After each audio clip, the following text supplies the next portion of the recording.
Master గారి పెళ్ళాం episode 9. Raghu ఆఫీస్కి వచ్చి అన్నీ గమనిస్తూ ఉన్నాడు. కృష్ణ కంటే రిషికి ఎక్కువ గౌరవం స్థాయి ఉండడం అతనంతా గమనిస్తూ ఉన్నాడు. అన్నీ చూసి ఇంటికి వెళ్ళి ప్రవళికతో చెప్తాడు.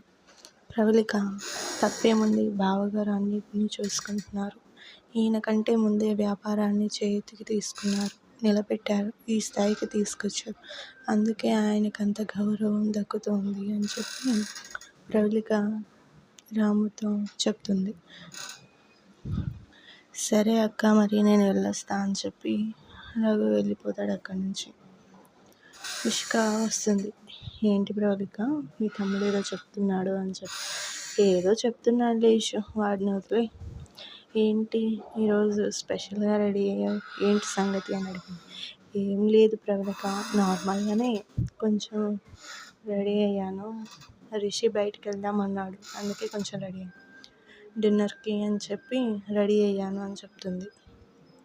ఓకేలే, ఎంజాయ్ చేయండి బాగా అని చెప్పి ప్రవళిక నవ్వుతూ ఇషికని ఎగతాళి చేస్తూ మాట్లాడుతూ ఉంటుంది, ఆట పట్టిస్తూ ఉంటుంది. చాలా ఆపు ప్రవళిక, నన్ను ఇబ్బంది పెట్టకే అని ఇషిక నవ్వుతూ సిగ్గుపడుతూ చెప్తుంది.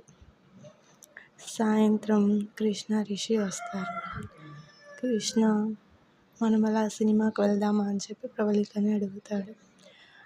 వద్దు కృష్ణ, ఈరోజు రిషి ఇషిక వాళ్ళు బయటకు వెళ్తున్నారట, అత్తయ్య మామని చూసుకోవాలి కదా, అయినా ఈరోజు నాకు వెళ్ళాలనే మూడు లేదులే అని చెప్పి ప్రవళిక అంటుంది. సరే మరి అని చెప్పి కృష్ణ లోపలికి వెళ్ళిపోతాడు. ఇషిక రెడీ అయి ఉంటుంది కాబట్టి వెళ్దామా డియర్ అంటాడు రిషి. ఓకే వెళ్దాం అని అంటుంది. ప్రవళికకి బాయ్ చెప్పి అక్కడి నుంచి బయలుదేరుతారు. మంచి సాయంత్రం వర్షం పడుతూ ఉంది, కోయిల కూత వినిపిస్తూ ఉంది. ఇషిక రిషి ఒకరికొకరు ప్రేమని వ్యక్తపరుచుకుంటూ ఉన్నారు. మంచి బ్యాక్గ్రౌండ్ సాంగ్ వెనకాల వస్తూ ఉంది.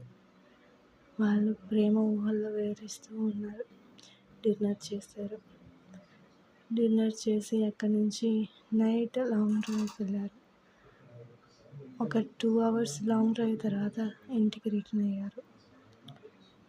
ఎప్పుడు పడుకున్నారో తెలియదు. ఒకరినొకరు దగ్గరగా చాలా దగ్గరైపోయారు. మరుసటి రోజు ఉదయాన్నే ప్రవళిక అడుగుతుంది,